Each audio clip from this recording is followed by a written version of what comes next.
Advantages of mutual fund investments.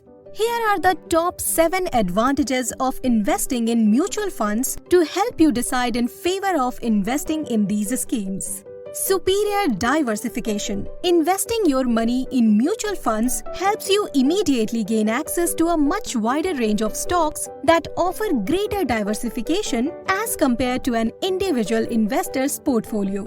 Professional management and oversight. Mutual funds are professionally managed by fund managers who have years of relevant financial market experience. Flexible investments. Mutual funds like SIPs can be started with an amount as low as Rs 500. You can continue to increase the sum invested as and when your earnings increase. Tax benefits. Multiple mutual fund investments also offer the benefit of tax exemption or tax deduction. For instance, investments in Equity-Linked Savings Scheme (ELSS) qualify for tax deduction benefits of up to Rs 1.5 lakh under Section 80C of the Income Tax Act. Higher liquidity.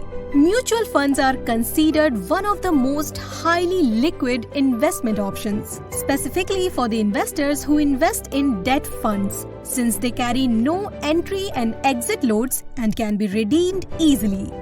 Low transaction charges. While investing in mutual funds, the investor gets the same or greater level of diversification without having to pay multiple securities transaction charges. Transparency of investments. Being continuously regulated and monitored by Securities and Exchange Board of India and the Reserve Bank of India, the asset management companies function strictly according to the regulatory requirements, ensuring that mutual funds are operated in the best interest of the investors. Mutual fund investments are subject to market risks. Read all scheme-related documents carefully.